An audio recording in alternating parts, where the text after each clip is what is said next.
Good morning. Welcome to Sunday Morning Devotional, brought to you by Golden Isles Primitive Baptist Fellowship.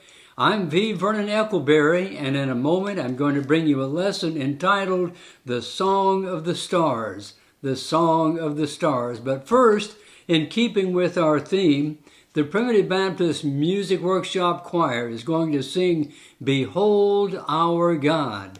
Behold Our God.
behold our God. And that's precisely what we want to do this morning as we consider the stars in this lesson entitled, The Song of the Stars.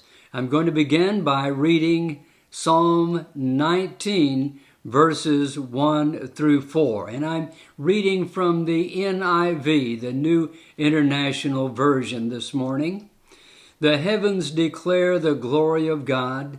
The skies proclaim the work of his hands. Day after day they pour forth speech. Night after night they reveal knowledge. They have no speech. They use no words. No sound is heard from them. Yet their voice goes out into all the earth, their words to the ends of the world. When you go out at night and behold the starry skies above your head, what comes to your mind? I'd like to read to you a paragraph from the Belgic Confession of Faith. Article 3 addresses the means by which we know God. It reads this way: we know him by two means. First, by the creation, preservation, and government of our universe, which is before our eyes as a most elegant book, wherein all creatures, great and small, are as so many characters leading us to contemplate the invisible things of God, namely, his power and divinity, as the Apostle Paul writes in Romans 1:20. All which things are sufficient to convince men and leave them without excuse.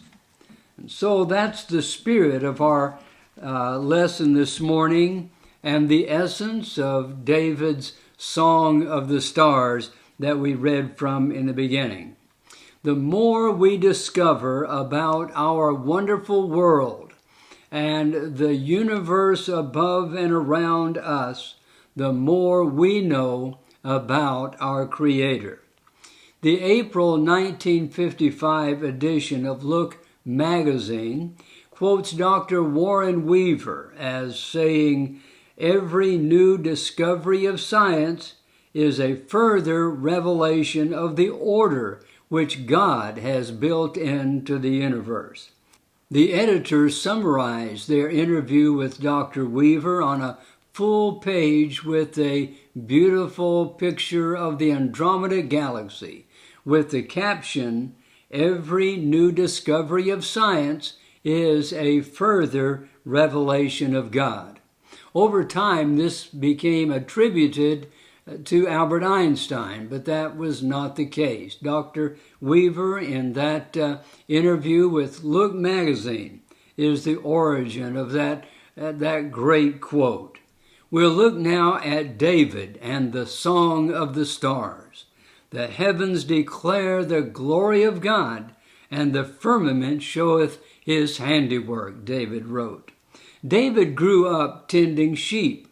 When the prophet Samuel came to David's home, his father said to Samuel concerning his youngest son, "He keepeth the sheep." David must have spent countless hours standing under a canopy of stars as he watched over his flock by night on the grassy slopes around Bethlehem. He never forgot, and later in life, he remembered the starlit skies of his youth and wrote this beautiful song that we know as Psalm 19. The heavens declare the glory of God. By contrast, Russian cosmonaut Yuri Gagarin, who in 1961 became the first man in space, reportedly said, "I looked and I looked, but I didn't see God." The studying and the viewing and the appreciation of our universe must begin by acknowledging the awesomeness of the God who created it. The heavens declare the glory of God. Paul wrote a letter to the church at Rome, and in the letter he makes it absolutely clear that humanity has no excuse for repudiating the evidence of a creator when gazing upon his creation. This is what Paul wrote in the first chapter of Romans, verses 18 through 21 and verse 25. Again, I'll read from the New International Version. The wrath of God is being revealed from heaven against all godlessness and wickedness of people who suppress the truth by their wickedness, since what may be known about God is plain to them because God has made it plain to them. And how has he done that? For since the creation of the world, God's invisible qualities, his eternal power and divine nature, have been clearly seen, being understood from what has been made, so that people are without excuse.